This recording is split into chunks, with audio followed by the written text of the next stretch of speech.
Hello, Scrolls fans. My name is Smogan, and welcome to Heart of Scrolls. Today, our podcast is going to focus on the issue of power creep. So, we're going to take a step backwards from focusing more specifically on just the most recent Waypoints release and think about more long term effects of the game on the slow increase of power over time. To this end, we have a couple of excellent badgers on the show with me today. First up, we have to Overlord. Welcome to the show, to Overlord. Thank you. Always fun to be here. And we are also joined by Ice Cream, who also runs the tech in the background, of course. Welcome to the show, Ice Cream. Hello, nice to be here. We wanted to have Color Plant join us, but he's a sad plant today, and something happened to his internet again, so he is unable to join us. So he will be replaced by just a very sad face on the Twitch stream. So sorry about that, folks. I know you guys are all here just to listen to new plants say things, but so what we are going to do to get things started is just do a quick warm-up section where I have my guests talk about a couple of decks that they've been goofing around with either on live or test server. And to Overlord, I would like to start with you. What have you been messing around with in the last week or so? My late game deck I've been mostly playing in the live server, trying to get enough gold for the coming waypoint. So, and I just rank. So, and for the most part, it's late game because I am comfortable with late game. On the test server, I'm just trying all kind of mechanics. Okay. Now, a lot of people just naturally assume that every deck being played right now is an aggro deck on the live server, but you refuse to bow to that pressure. You are the late game deck. How's that going for you? Yeah, well, it's actually going pretty good. I keep staying around top 10 or so on the ladder. Okay. It's a really slow and self-damaging deck. With self-damage, I mean like you will always lose to idols, but it doesn't matter if you lose to idols as long as you take down 3. Yeah. So that's a premise of the deck. Wall in with those Waking Stones, man. Keep it going. Exactly. And Ice Cream, how about you? What have you been playing around with lately? Gravelux. What else? I know it's your favorite, man. Yeah. Any new discoveries for us? Yeah, the omelet that I knew nothing about last week. I actually played with it around, and it's really cool. Yeah. Good. So excited. Like, Excellent. really, really cool. It plays amazing. Just put it on the Gravelux. Get into high resources, not caring about your hand. It's awesome. Nice. And I have a bad microphone. Damn it. Whatever, keep talking. Sounds good to me. All right, so we're going to go ahead and transition now into the main focus of our show today. We know that there was a patch released just a few hours ago onto the test server. If we have time at the end, we're going to address that a little bit, but we're going to stay the course and focus on the show that we have been planning all week. And that show is, of course, on power creep. Power creep is a general concept that has been used in gaming to talk about how things evolve over time, how sets evolve over time in trading card games, or how different releases of heroes and MOBAs evolve over time. And I thought that now that we've had all of the Waypoint stuff spoiled for us now is a good time to chat about how we feel power creep is happening in Scrolls, or if it's happening, whether or not this is a good thing or a bad thing, and then finally what we'd like for the devs to do to try to address this if anything needs to be done. So that's kind of the outline of our show for today. But of course, before we can talk too much in depth about that, we need to come to not a perfect consensus, but at least talk a little bit about what the heck power creep means, introduce our viewers to that terminology. So to Overlord, would you like to start us off and just talk about what does power creep as a term mean to you? Well, it means if something new is better than the previous. That it? You done? Well, that is the general concept. Yeah. I can go very detailed on it, but I would rant like for 10 minutes about it, and you don't want that. So when something new is better than the previous, that is power creeping for me. Okay. So, for example, if obviously we have Ducal Spearman is the 3-cost 2/3 with Spiky 2. If in the next set they print an identical unit that just costs 2 rather than 3, clearly that is an example of power creep because the power level of that particular scroll has gotten better. In a very simple example, yes. Okay. Without going into any fight with Ludwig, I just want to hear your opinion about it, Smogan. We discussed it and we disagreed, but I was saying that Wink's shield is power creep to Spearman. for us. Because it's just a better scroll overall. It's just a better 3-drop that fits into the same and just replaced the old Spearman with Wings Shield. Do you agree or not? Well, I think I'm going to have to politely disagree because I suppose I think of power creep more on a bigger level than just individual scrolls. But it's complicated because different parts of the game can get more or less powerful over time. For example, the whole set could be more powerful on average than a previous set, or just a particular card slot could be more powerful than that card slot previously was. And I think that's what you're getting at with Wing Shield. Yes. So What I just to take a short answer for where my argument lied in this against Ice Cream was that I don't feel something Wing Shield is more flexible and hence she's more used, but Spearman is more of a hard counter, and something that is a hard counter is not necessarily weaker than something that is more flexible, and that is what where my argument lied in the whole power creep thing about it. So is it fair for me to say that because they are have distinctly different abilities, Armor 2 versus Spiky 2, they're different enough that even if one is better than the other and used in more decks, that doesn't necessarily mean that power creep has occurred? Well, you say it's better than the other. What do you mean with better? And there we go in a long debate. Well, what I mean... It's pointless. Go on. It's not pointless. There's gonna be a long debate about it. That's what I say. We can have We have different opinions what is better, and that is what I mean. And it's gonna. That's a long debate. What is better? What is more powerful? What is more useful? I think that's a valuable conversation to have. So we can go ahead and have that conversation. We just don't need to spend the entire show on it. So when I'm talking about when something is better, my personal opinion is that it sort of exists in two avenues. We have just looking at it statistically. We have the cost to power and health and countdown plus abilities ratio, and we don't need to figure out the perfect formula for that. But that in a vacuum is how strong a scroll is. But there's also this separate issue that's very important, how the metagame affects the use of that scroll right now, how often it's used and things like that. So it kind of exists in both dimensions. And so the power level of a particular scroll will change over time as other scrolls are introduced naturally. That's my thought, at least. That was a lot of things. I didn't soak in everything you said there. Maybe because English is not my first language, but yes, what I agree on, there's a ton of variables that decide if something is good or powerful and good and so on. And what I will say is that maybe this do not really reply to you, but again, I didn't really get in everything you said. What I will say is that people often look at what is used right now. If this is used right now and really potent right now, then that means it's good and it's better than the previous.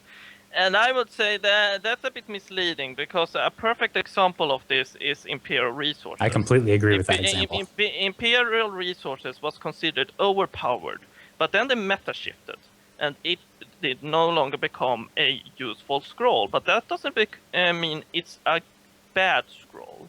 It's still a good scroll, and I would not say that some of the new scrolls that has taken its place is better. They are not better, but they are not useful right now.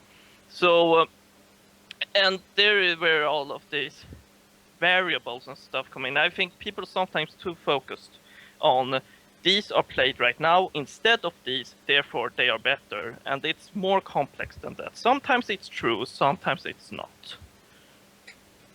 Yeah, I'm actually inclined to agree with that, because just because things are currently not being used right now doesn't mean they're no longer a powerful scroll. My argument is there's just not a deck for them right now. And what goes into a deck requires so much more knowledge of what the metagame looks like, and so many more variables than just the individual power of a particular scroll. So I actually perfectly agree with that. To throw a bone to Ice Cream here, I will agree that in a sense Wing Shield did power creep Spearmans, but I will say that from the get-go, Spearmans were below the power level they should be compared to all the scrolls in Okay. the games. So yes, they were power creep, but it's a bit like everything is on tier 2, and now we got a tier 2 defense, so we replaced the tier 1 defense on it, even though the tier 1 should have been tier 2 to begin with. So I actually I can remember. kind of agree on that. I actually remember spearments being the answer to growth. Like when year ago, people asked, "How the hell do I beat growth with order?" It was just get spearments on board and you win because they cannot get through it efficiently. Yeah, and that was the thing. It Is was that top was notch. Yeah, and that is the thing. That was the meta. The meta where their hard counter was the meta, and that is dealing with melee units, and that was the meta then. Now, and that made them from being poor to being good or average, depending on who you ask. Mm-hmm. But they should not really be good or average against their hard counter. They should be great against their hard counter. And they not really are. I see what you're saying. Yeah, so they were good and they filled that role, but it still wasn't like growth was terrified to see the Spiky 2 unit. It was just like, oh, that's a moderate inconvenience. All right. And there were limited options. Right. Right. And that brings up a great point that I think both of you made, that there were, at least when beta first came out, very limited numbers of scrolls. So you played no 3-drop in growth because there simply wasn't a good 3-drop in growth. So now we clearly have lots of options for that. Does that mean that power creep has occurred, or are they just filling in those slots? That's something we'll talk about a little bit more later. But I think it's important to think about power both on the individual card level and then also at a set level or at a deck level, at an individual resource level, individual card type level. And unfortunately, when you try to make little balance tweaks for one of these domains, you might affect other ones. And so you need to, it's just a tough game to play. So, so yeah, that's kind of my thoughts on what power creep is. Just basically the overall increase in power from one group of cards to compared to the previous group of cards. Can we settle on that being a general definition and then proceed? Yes. Yeah, I had to now hide some stuff and just go full focus on this conversation because I need to do full focus to really tag along with Smogan's talking here. It sounded good, so I agree with you. I hopefully it was good, but I'll try to speak a little slower then. I'm taking away the distractions. The distractions are gone now. Nice. So, just hearing what. Okay. So what I want to move to now is where specifically have we seen maybe some power creep in scrolls? So where have we seen a particular subset of cards be more powerful than those cards were previously? And I actually see Gaming with Dragons posted in the chat the first clear example of this that we've seen. The developers have taken a very specific steps to make enchantments a lot better than they were. And I think they have definitely succeeded. Stagheart was one of the first new scrolls that was brought out after beta, and that's way better than any number of those one-cost growth enchantments that don't really do a whole lot. Maybe. There's a bunch of them, and for example, I'm not sure if they are necessarily stronger than like Dryatic Power. Maybe they are. It's a bit.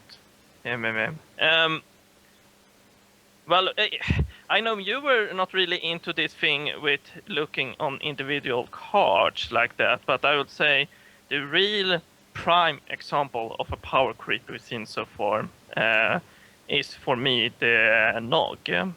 Because the Nog is simply a power creep from the Kinfolk Ranger. As Kinfolk Ranger, it's the exact same thing as a Nog, but the Nog have a subtype you can interact with, while a Kinfolk Ranger has a subtype you cannot interact with in any kind of way. So it's a very minor power creep, but still power creep. And that for me is Go ahead. that is like that is the prime example of a power creep. Then we have the more complex ones that I think you're touching on with enchantments and so on. I don't think it actually is a power creep because if anything, it's Kinfolk Ranger being just vanilla in it just for the simplicity, and Nug being the same but Beast, which is arguably better. But both of them are still 22342. That's like staple since beta release year ago. It's like 22342. It's all right. Nog Nest is another thing, and that's also not power creep because it has different thingies. But the creature of Nog, I just see it as another 22342, and there's like nothing that shouts at me, here's power creep. Yeah, it is arguably better than Ranger, but Ranger could have some stuff in future, and you know, Kinfolk Ranger, for example. What's the order thing that nobody plays that increases the countdown by 2 when non-human attacks? There's The that thing. banner. Yeah. Yeah. So Nog is worse than Kinfolk Ranger in that sense. Okay, I agree. There's that 1% scenario where Corner the case. dog would be worse, and I can give another slight percent where it would be worse. That's If you are fearing Bloodlight Taint, then sure, you may want to diverse the subtypes in your army to Right. not have everything Right. beat or so on. So okay, there's slight percentage. Yeah. But it's true as you say, and that is what I'm hoping on. That because the Kinfolk subtype, it's doing absolutely nothing, and I hope we will see more interaction with it in the future. I think that's a great point that you made earlier about the flexibility of what it means to be powerful, because currently being a beast definitely is relevant, and so Nog right now is probably better than Kinfolk Ranger in 99% of cases. But 3 sets from now, when Kinfolk Synergy comes out, then all of a sudden maybe the Ranger will be a little more powerful than the Nog, and I think that's interesting. Yeah. There's Wilk just posted in chat that he thinks power creep is generally regarded as unintentional effect of adding more content, which means that more synergies unintentionally buff the whole game. But I think that's like natural game progression. To me, power creep is more like intentional things for card games to for physical card games to force people into buying new sets, whereas we don't need this. And my hope is, while we get more synergies, and of course some of those cards are really important to certain synergies, we will not have these old scrolls just completely unused. And that I'm kind of going to another topic, am I not? I think I'm just skipping topics. Nah, not No, you're really. okay. But I don't agree that power creep has to be intentional. It can come. Power creep can come. Yeah, of course. It can be unintentional, but then it's a mistake or another direction that somebody's taken. But like you don't want the old cards in game like Scrolls to be not used at all. You still want those old people that played a year ago to come into Scrolls and have a good time with their old decks, because holy fuck, what just happened? Yeah, unless you're aiming to up the power of everything in the game, I agree with you that the old one should remain relevant. I'm sorry for the swear word, by the way. My whole screen just went black. I was really, really scared. Yeah. But yeah, I think that's a good point. That I do agree that power creep can either be something that unintentionally happens just as you release more stuff, but it could also certainly be an intentional design decision, like Ludwig said, like Overlord said, if you want to move a particular subset of cards to be more powerful than they once were. And I think that's what we've seen with enchantments. They've been pretty clear that they want them to be better, and they've taken steps to make them better, bring them up to the level of everything else. Gravelocks Knights, the same thing, I guess. Yeah, Gravelocks and Knights. That's a good point too. Have there been any other card types or resources or strategies or factions that you feel like we've seen a little bit of power creep just within those particular subsets? I would perhaps. Well, it depends. What is the time span we are talking about here? Because if we're talking about like since the start of Scrolls beta, where I come in, I don't know what the fuck was going on in alpha. Sorry for the language, but since the beta, first we had, I suppose, buffing up the structures, and then we had on the whole range thing. Like it was a lot on the energy, because energy needed some serious love, and then we had, as you said, we had the enchantments going on, and then we had some of the. Not sure. There has been a lot of, and that goes not in the power creep, like when you reverse it, when you weaken things, and but by weakening things, you also increase the power of other things. Like by weakening removals and so on, you sort of increase the power of creatures. Yeah. And so on. So has been a indirect buff to creatures. And then we had a lot of synergy, and we had the more new stuff today with the Gravelocks and arguably Knight. I would argue Knight have always been good. It's just that we got more Knights now. It's not like we have now buffed the soldier type with the more soldiers. Soldiers always been good. Same with Knights, but we didn't have many Knights. But it can be debated how that works in power wise. What I'm interested in, if there has been any example of like not something getting more synergy just but just being flat out better than something else, just completely replacing that slot. And I don't recall anything really. I mean, I'm not sure what you're referring to. Something that has always been good, but not. No, something that was played and suddenly something was released and was straight better in every aspect. Like Well, nutrition is that. Nutrition just don't phase with the puppet soldier. no, He's that's- talking about something replacing that specific slot as Yeah. opposed to nutrition was a metagame play like, when for example, that combo Link's was in. Shield replacing Spearman. Something similar. If has been anything other than that. Because when it's synergies, then it's like really normal, because with more scrolls that there needs to be more synergies, people always want more synergies. So that's a power creep that's like normal. But or expected rather.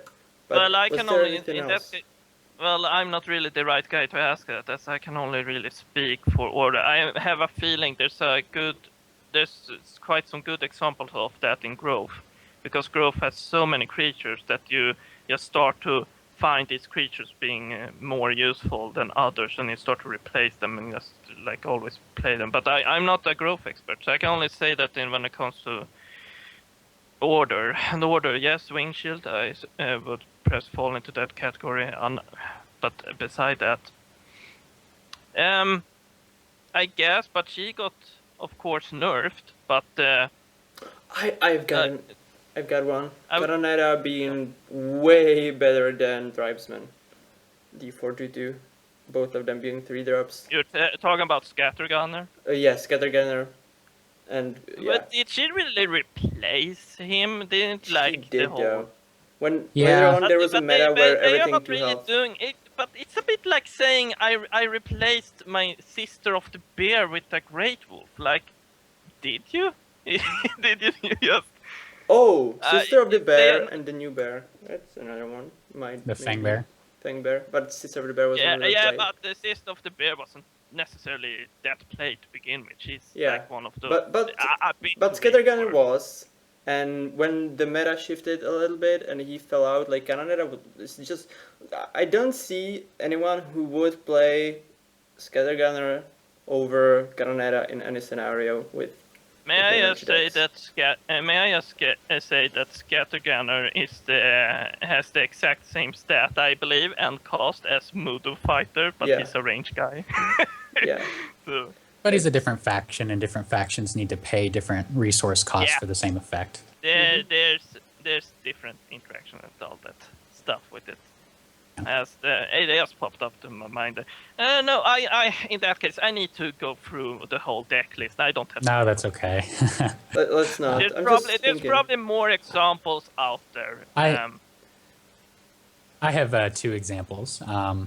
And I think the first one is going to be Breaker gets a fair amount of play as the 3-drop in Growth, and it clearly got shut out pretty strongly by the Earthborn Mystic, and it's going to see even less play once Terran Brute comes into the fold. because these creatures are not strictly better by any means. They have very different effects, but both creatures are on average stronger, and so they're going to fill that slot better. I don't think that's a problem, but I think that's an example of just more powerful cards being printed right now. Yeah, and I agree with that. And I would say that both Earthborn Mystic and Terran Brute, they are above the power curve that the average scroll should be at. So naturally they get in. And that, of course, is a power creep. But it is a power creep that's probably gonna be reduced in power in the future, I have a feeling of. I wouldn't compare Breaker to the Earthborn Mystic necessarily because they serve different purposes. This is true. Well, that's also like Canonetta and Scattergunner. No, they are still 3-drop that's ranged. I mean, they have kind of similar purposes, whereas the And other both is... are 3-drop with melee.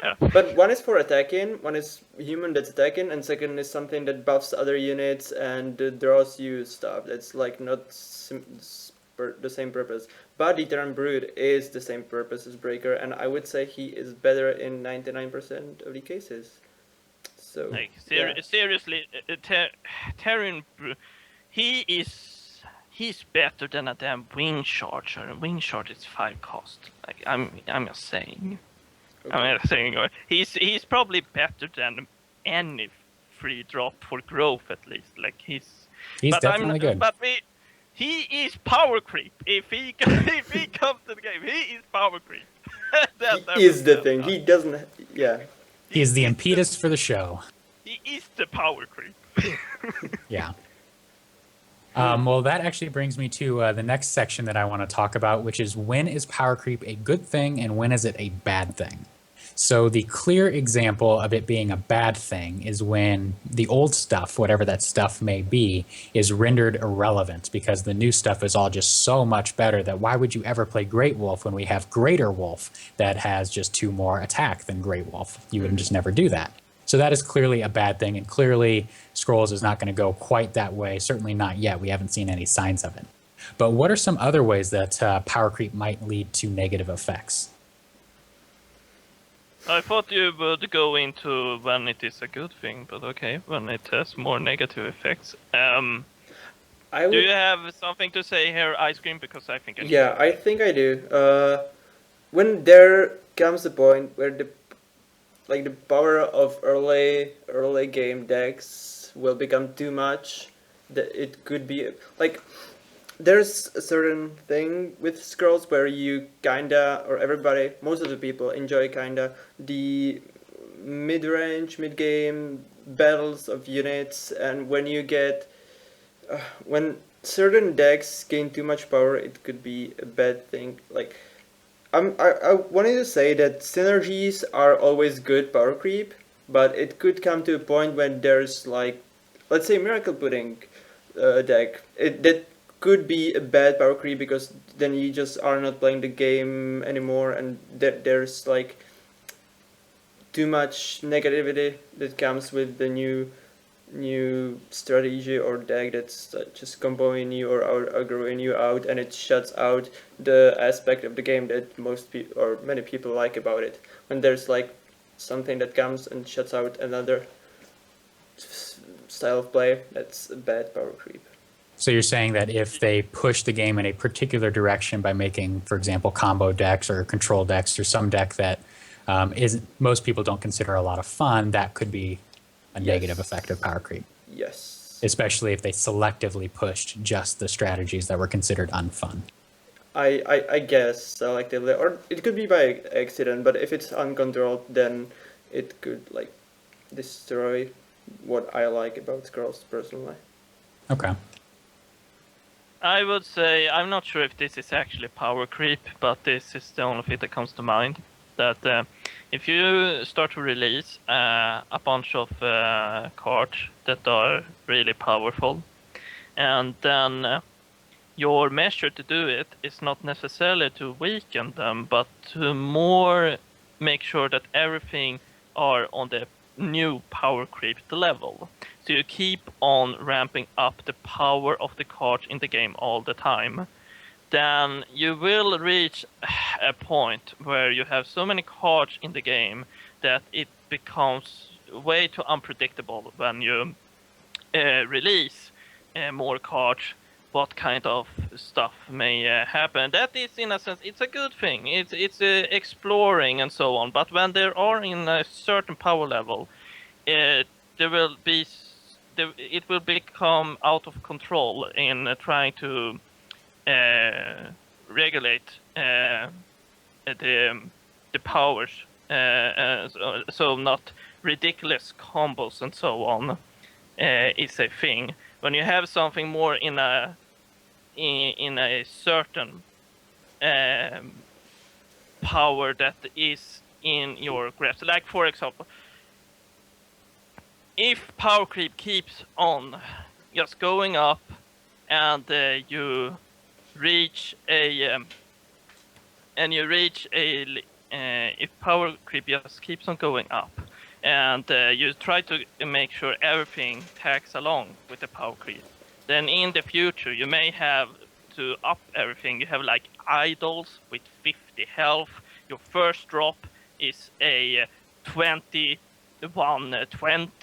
and so on, because everything needs to keep up with the power creep and so on. In a certain point, it becomes really weird and hard to track. That is sort of what I'm getting with that. So it sounds like you're saying that if a negative effect of power creep would be if we get to this point where stuff is just so powerful, this group of creatures is so powerful, then they need to print removal that is powerful enough to stop those creatures. Then it becomes sort of an arm race situation. Is that what you're saying?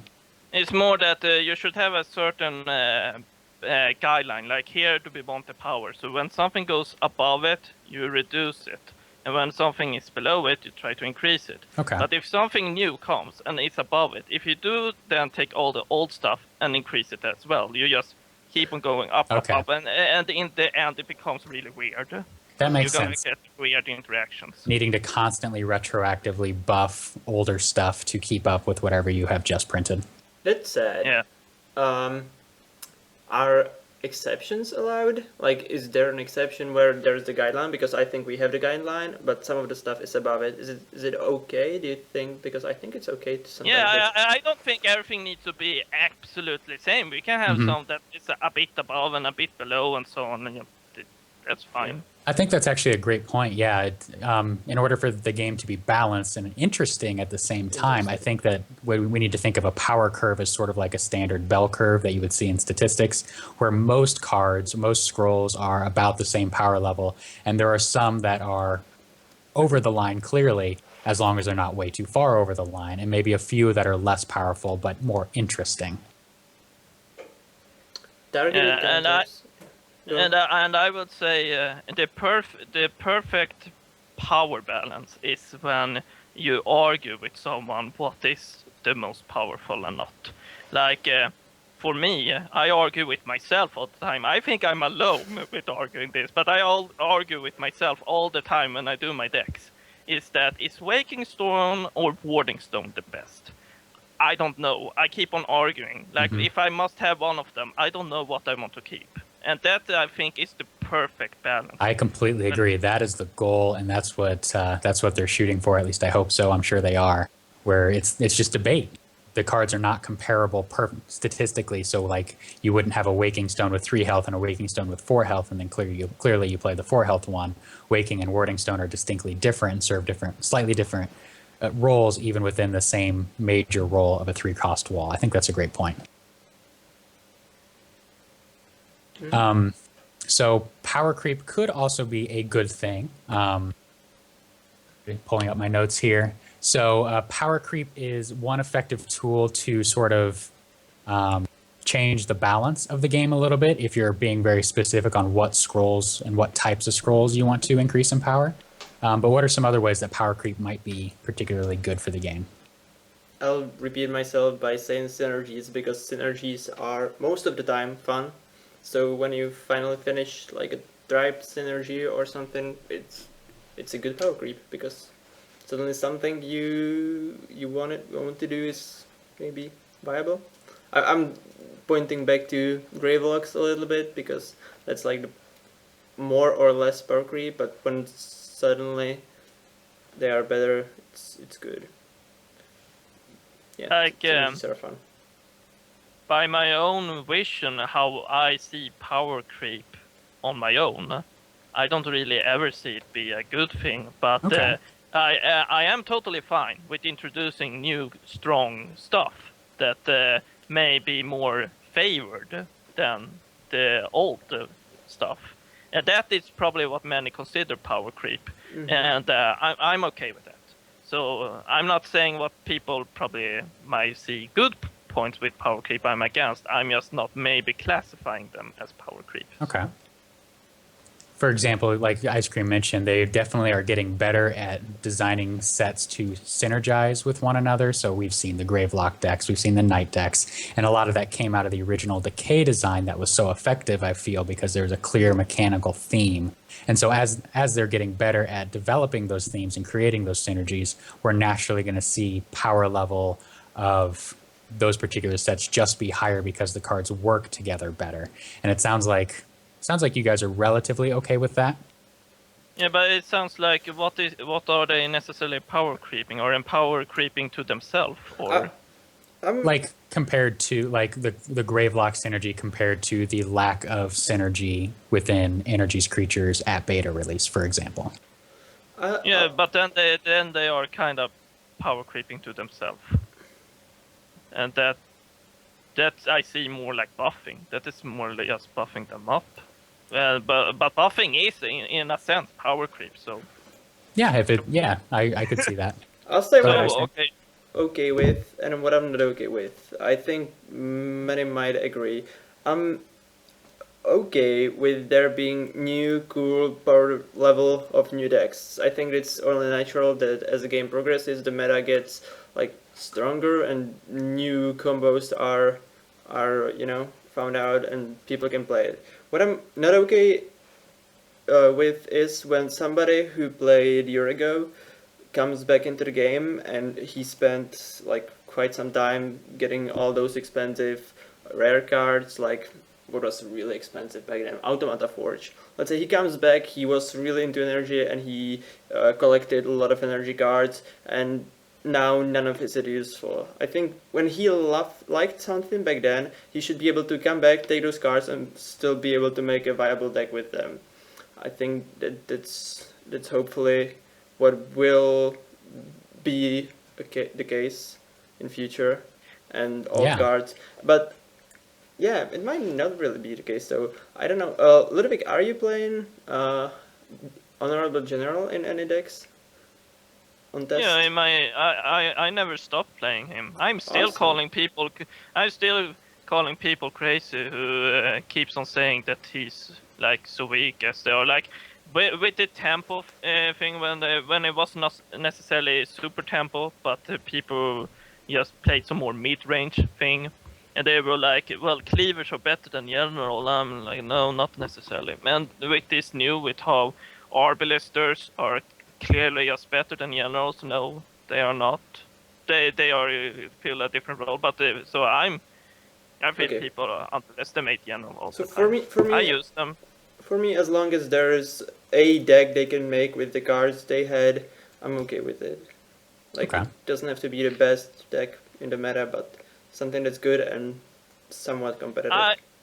Yeah, I'm something along those lines. All I don't want to see, I don't want to see old cards get outdated because of some kind of new card. I don't want to see people be like, why would you ever play this when you can play this? Right. If you cannot give a single answer when a single scenario like this is the scenario you would want to have this, then something has gone wrong.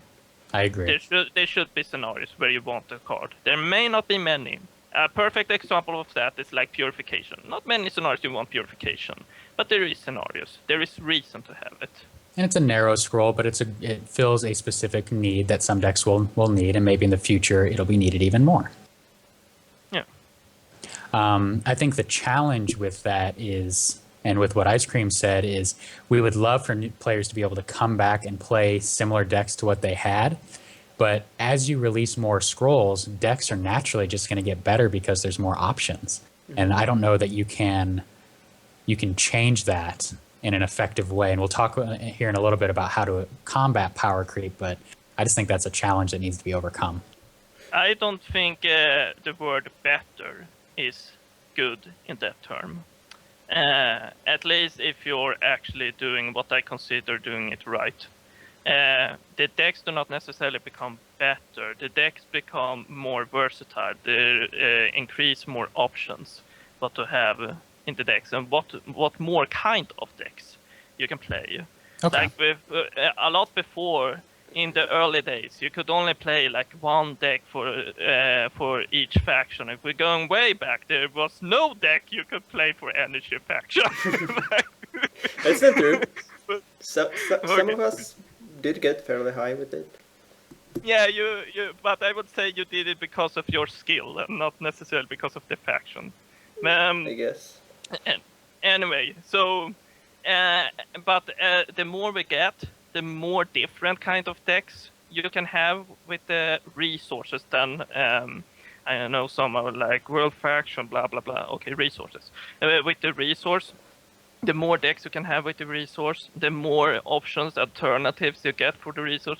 To say that the decks become better, I think it's a little bit misleading, at least in how I want to see it. Yeah, I think increasing versatility and how many decks are possible would be ideal. I don't know how they could continue to design powerful and cool and interesting scrolls without making decks overall better. Just as you have more options, for example, we have more options at the 3-drop growth spot. So therefore, our growth decks are just going to get better as we choose the option that fits our deck best. I guess that's what I'm getting at. I guess you can.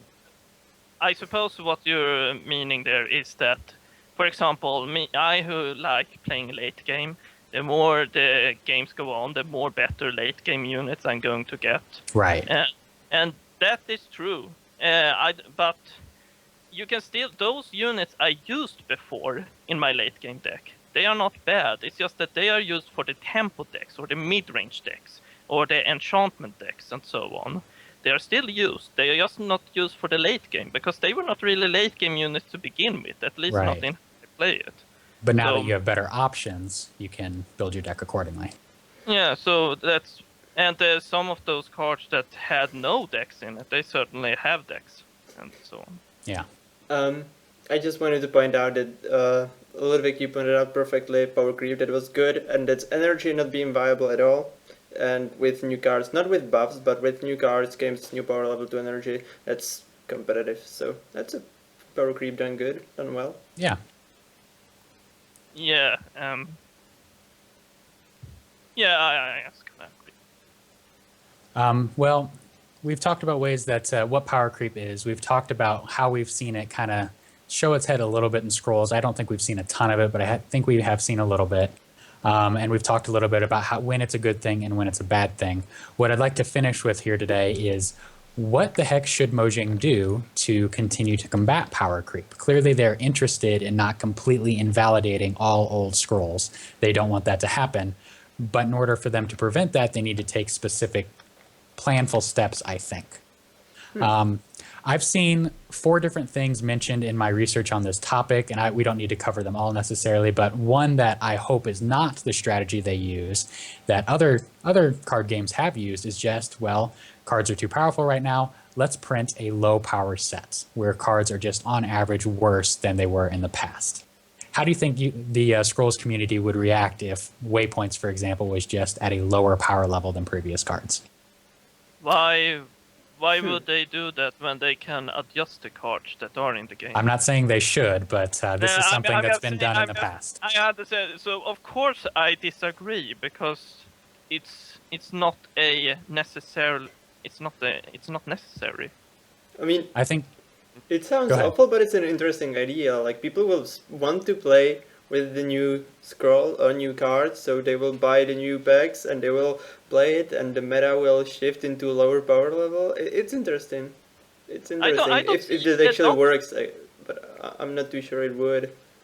I don't even see. I'm missing the logic somewhere here. So like you have something that is power creep. Let's make some new weak scrolls and the power creep disappear. No, the power creep is still there. I'm not sure how this logic applies, but okay, it works for other games. Well, other Yeah. games have used it. I wouldn't say that it's worked for other games. I think it's Oh. been a No, disaster for I'm other not, I'm games. not surprised if it didn't work.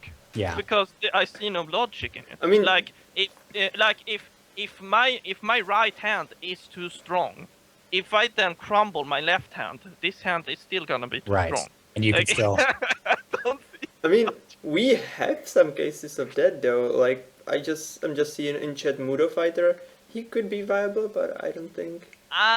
I think the way they are going a bit with that, and that is a different topic. That's Yeah, not I think power they are creep. feeling for but- judgment, personally. Yeah, but I think there are perhaps for judgment, and it's perhaps more of these. These are the cards you get started with, and you want to Yeah. replace later on, so you have something new and cool, and just don't stay. If you just stay with what you started with, it's a bit Yeah. boring. It's a You common want to that keep new players can get earlier on, will be cheap, and they can get a deck going with it. Yeah, that's actually a fair Yeah. point. I think they are meant to be like your starter unit. Yeah. And I actually really like them having a few vanillas in these sets and Yeah. just more simple, decent cards that can just kind of fill. I think it's perfect. But a set full of them obviously would not be well received. Magic the Gathering did a set like this, right? It was called Champions of Kamigawa, right after they printed a really powerful set. And the community reaction was, well, then I'm just playing with the last set. Screw your new set. We aren't even going to buy it. And they had really Yeah. poor sales and an unhappy community. It's a bad thing when your community is smarter than you think you are, and they can Right. see your bullshit. Yeah. Right. So that's one thing that's been tried in other games, and I hope that that's not the direction chosen for Scrolls. The primary weapon that a lot of other card games, including Magic the Gathering and then the Pokemon trading card game, Yu-Gi-Oh, and some other ones have used is to do set rotations. So what a set rotation is, for those that aren't aware, is at some point, at some predetermined time, old cards are no longer legal in tournaments or in ranked play, and you have to use only the newer stuff. And this allows you to sort of leave behind the quote unquote mistakes of the past and just sort of rebalance from a particular point forward. This is an option for Scrolls, not for several years probably, because we don't have near enough cards to make this happen. But what do you guys think about this as a weapon against power creep? I don't think there's an option. It's an option in a game where people, if they want to keep playing, they need to buy new stuff, and they are constantly buying new stuff. But in a game like Scrolls, where you don't really, like, you can buy new stuff, but it's like should be optional for most cases. It's, I don't know. It sounds weird for a game like Scrolls to me, because I don't come from a CCG. What's the word for Background? Background, yeah. I come from PC gaming background, and it's like rotating your old stuff. I mean, I get it, but you can just nerf it, right? So there's, if it's to leave the mistakes behind, there's nerfing, and it's completely viable in PC games, and we have that. So why? I will say that I'm on the same wavelength here. That I think this is a really good move by I don't know the word for it, but non-digital card games. Yeah. This is a great move to try combat it, and it could be a cool mode to have in the game to spice up the meta. But so just like you have judgment and so on, you have a rotation mode. But Yeah. to combat power creep, no, this is just hiding the power creep. It's not. I think that's a fair point. Yeah, I mean, if the power creep was unintentional, you can just spot it and nerf it, and then you're fine. Yeah, but Even I if know it's- that it's the thing. I know that is a point he's about to come, so I'm not really bringing it up. But that is like, I agree with Ice Cream. That is the natural choice for Scrolls, because they can tweak with their cards. Just Yeah. tweak the card if needed. Yeah, another advantage of set rotations is, let's say that Terran Brute is just clearly the best 3-drop in growth, and there's no reason to play any other. I don't know that that's the case, but let's say it were. Then for the rest of the history of Scrolls, the rest of the future of Scrolls, they're always having, if they want anyone to play anything else in that spot, they have to make something better, or they're just not going to play it. And that can sort of lead to power creep. Set rotation would let you say, that this card is no longer allowed to be used. Try this new idea out, and that leads to some variety long term. Of course, there are downsides as well, but I think that's one argument in favor of set rotation. I think nerfing does exactly the same thing, and you don't have to wait many years for it. So This is true. You could do that. It's like, you could makes sense for digital. Yeah. And that's definitely an advantage of digital over paper card games, that you can just nerf on a fly like that. Indeed.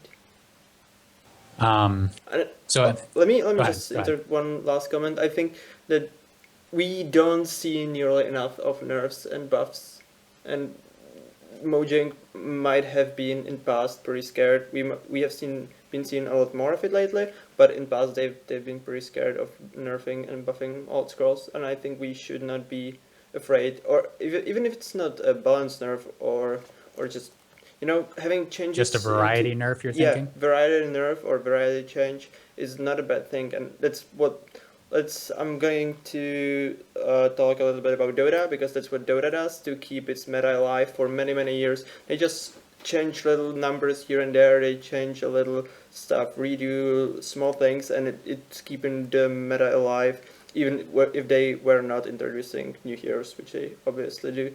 But even if they weren't, I think changing stuff is really cool thing, and I'm hoping to see more of it in future.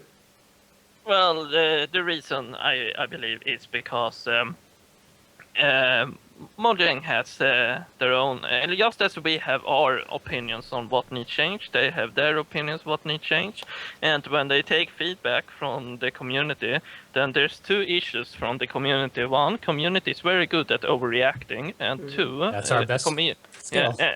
The community is also very good at giving two different opinions about things, where one wants to buff a thing and one wants to nerf the very same thing. So it doesn't become easy to make those decisions. Can we jump to what Colonelizer just said in chat? Sure, go ahead. It was Alright, concerning the set rotation, wasn't it?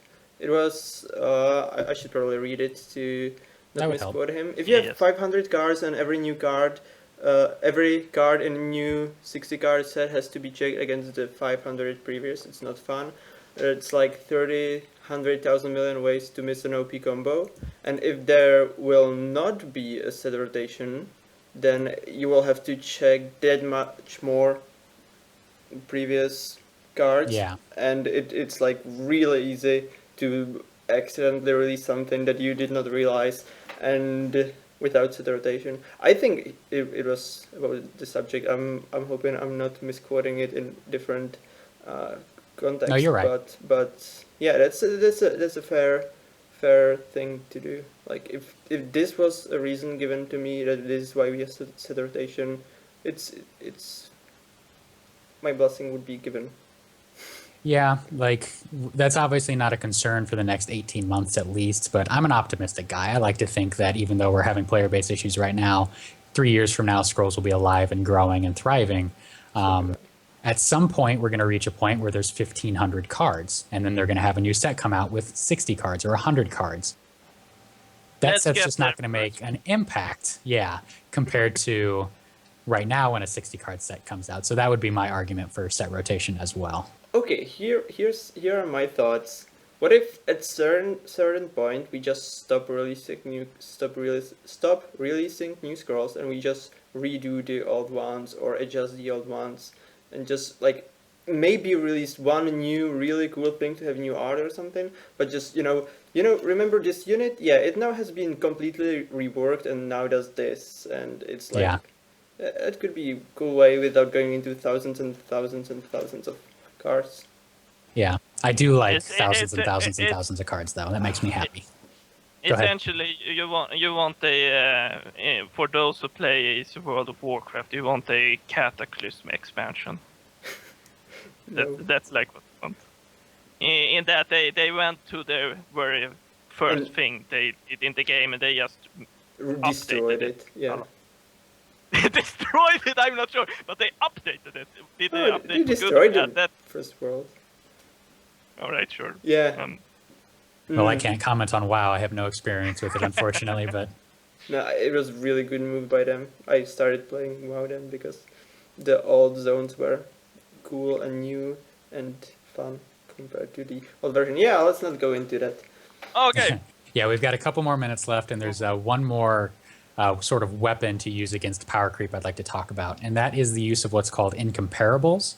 And I stole that terminology from the Extra Credits podcast. I'm not sure if that's what the rest of the genre uses as its term, but basically what this means is rather than designing cards that can be numerically compared to each other, so Scattergunner versus Boom Reaver, they can sort of be numerically compared. You would design cards that have different effects that you can't make that kind of comparison. So, for example, Wing Shield and Royal Skirmisher or Royal Spearman. So I think that's a pretty powerful weapon. Do you guys think that they've done a good job of using that weapon so far? I think it So- could. I am totally in approval. This should be just naturally in the game. It's what Yeah. it's what I touched on with the Waking and Warding Stone. So, Yeah, great point. I know we want to talk, so I'm gonna take it short here. Go What on. I think they have done a great job at it. They could possibly have done it a little bit better, but they've done a good job so far. Can you repeat the term? It's incomparables, not Yeah. comparable. And Yeah. is that like a way to combat? Because combat power creep? Because to me it sounds like a power creep that's disguised. It's not power creep that's a number, but it's power creep because it's better, but with a different function. So it's like if that incomparable is releasing a new card that's incomparable in numbers, but has different function and is still more powerful, that's still power creep. I think that's a good point. Just because something is not comparable perfectly to another thing doesn't mean it's Yeah. just way better. And that's a good point. So they would still have to be careful with their design, not to print things that are insane. That's I probably will- my I will- point with Wing's Shield, Sir Ludwig. It's like Wing's Shield is to me power creep over the Spearman because it's better in 99% of the cases, and yeah. And I will generally agree, but I also pointing out how Spearman should be a bit more powerful Yeah, to begin I with. agree. But there is also a fair chunk of situations where you would want to have Spearmans above Wing Shields. Anyway, not gonna do a whole debate about them, but I will say regarding incomparables, you said that, right? That's correct. Yeah, I am totally in favor of it. That is what I love. Having Scattered Gunner, and now we introduce the Boom Reaver. That is boring. So incomparables are always the one who are fun. However, I do agree they are the bad thing, or I'm not sure bad, but the downsides. The downside with it is that it becomes more tricky when you're discussing balance about them, because often when you're discussing balance, whether it's weak or strong, and that has to do with the whole power creep thing. If it is too strong, people often point out, well, that is what they are supposed to do, or that this here is their weakness, and so on, because that's often how they work. They have a strong point and they have a weak point. And the question is, well, is the strong point too strong and is the weak point too weak? And that is always tricky. So the tricky thing with incomparables is that, as Ice Cream was talking about, they are very disguised. It's very hard sometimes to discuss how powerful they are or not. No, that makes sense. Yeah. And then there's, of course, the downside that's been pointed out in chat is you don't have infinite design space that's easy to mine. So if you're using incomparables, you have to come up with a brand new scroll concept. And that's a lot harder, more time consuming, takes more design time to do than just changing the numbers around. Look, if you need the imagination, just call me. I can give you the numbers. I can give all kinds of ideas for you.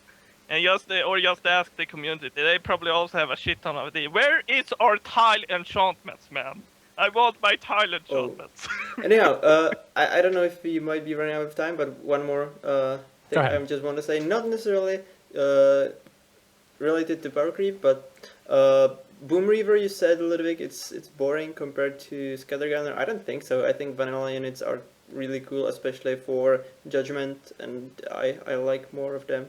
So any new unit gets me excited because it's a higher chance of getting a unit in a judgment instead of having to choose between 4 spells, which is boring. So yeah, I like more units because it's more options.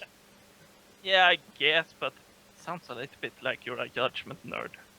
Judgment's fun. Judgment is good and should be. Honestly, Judgment should be even more played than it is now. It should be the main focus, maybe for most people. It's the whole price thing that is an issue with it, but yeah. We do have a future show planned all about Judgment. I've been tinkering with it in my mind for quite some time, but haven't quite pulled the trigger on it. But so I'll definitely make sure to have you on for that, Ice Cream. Thank you. Yeah. But for now, I think we're going to go ahead and take this opportunity to wrap up today's discussion of Power Creep. Thank you, everybody, for tuning in. I do have a couple of quick plugs. First of all, next week's show, we're going to get back into the nitty-gritty of Waypoints itself. I think we'll be a little bit closer to knowing when it might be released, and we'll maybe talk a little bit more about specific deck design that we're excited about, what we anticipate being the most powerful deck in the format, what decks might be able to keep up with that deck, what cards might be played the most, things like that. So we'll talk more about the power level of Waypoints in Isolation next week. So please join us for that same time next week, 1800 GMT on Friday. There is also the Brag and Brawl coming up this weekend, I believe. So make sure you tune into that. Check for posts on Scrolls Guide and on Reddit. And then the final plug that I'd like to make is for Twitch-Matics tournament on September the 21st. That's about 3 weeks from now. So this is going to be a fun tournament for newer players or less experienced players to get involved with. There's a huge prize pool, over 50,000 gold in prizes, and that gold is not just going to the top 3 places. So just over half is going to the top finishers, and a lot is going to actually just those who are participating. There's prizes for the best casual player. There's prizes just for getting out of one round. It's going to be a great opportunity to take your first shot at competitive scrolls, even if you don't have all of these super powerful scrolls that we're always talking about. So make sure you check out Twitch-Matics tournament on Reddit and Scrolls Guide. There are posts. Yeah, let's make it big. Yeah, I think it's going to be a lot of fun. I'm really excited about this one. I really want a big tournament after a while. Yeah. Like something with 100 people. What do you mean? Oh, that'd be so great. That'd be so great. Yeah. All right, so that's our show. Thanks, everybody, for watching. Check us out on the YouTube channel, Badger Guild YouTube, as well as iTunes, and, of course, on Twitch next week. Thank you all. See you next week. Thank you. Bye. See ya!